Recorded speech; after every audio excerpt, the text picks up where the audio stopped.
Hey, welcome back to Worst Episode Ever. Yeah, where I dig into the most cringe-worthy episode of your favorite classic shows, according to IMDb voters. And today's contender is from The Jeffersons, Season 11, Episode 11, titled Chairman of the Board. I can explain. Paul here. I'm an actor and former radio host. Blah, blah, blah. My usual disclaimer. You know what? I might not think this is the worst episode of the series, but IMDb voters say it is. I usually say that. They give it a 6.2 out of 10. I think this time they might be right. All right, The Jeffersons. It's an iconic 70s spin-off about George and Louise Jefferson, moving on up to the East Side. Long-running, full of cultural moments, stellar cast, and Florence. But this 11th season entry, well, it just didn't land. Should have stayed on the West Side. Yeah, in Chairman of the Board, George, Louise, and Helen find themselves busy with an evening commitment, leaving their buddy Tom Willis all by his lonesome. And sweet but bland Tom is told by his wife Helen that his tales and stories are getting old, stale, and boring. What does lonely Tom do? He ends up spending time with 5 Playboy Playmates, the sister of Mr. Bentley's girlfriend, Bentley, and her friends. Well, at least in his mind. See, Tom, thinking he's boring, daydreams of being the center of attention, surrounded by attractive women, getting endless compliments.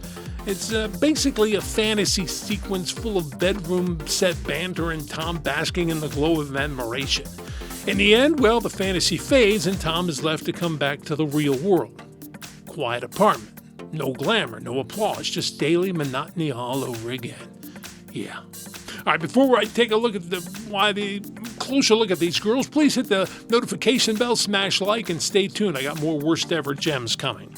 All right, why do IMDb voters hate this one so much? A few good reasons. The plot was, well, for lack of a better word, yeah, this episode hinges on a single silly fantasy loosely built around bored Tom with Playboy models. It lacks the charm, witty banter, and heart that made earlier seasons shine. There's character regression. Tom becomes the center of a sexist gag. Kind of off-brand for a show that, well, I mean, we knew he was a lovable loser, but this went a bit far. Also, weak engagement. Yeah, it aired late in the final season. January 22nd of 85, viewers were already burned out. Ratings dropped that season, and the slip in storytelling quality didn't help. Or did it cause the dip? So yeah, none of the usual Jefferson sparks, just a filler episode that's forgettable at best, and kind of a dream. If you agree that this is the worst, disagree, what's your hot take, let me know all your thoughts below. And if you like diving into flops like this, be sure to like, subscribe, ring that bell so you don't miss my next worst episode ever. And remember, it takes a whole lot of trying just to get up that hill.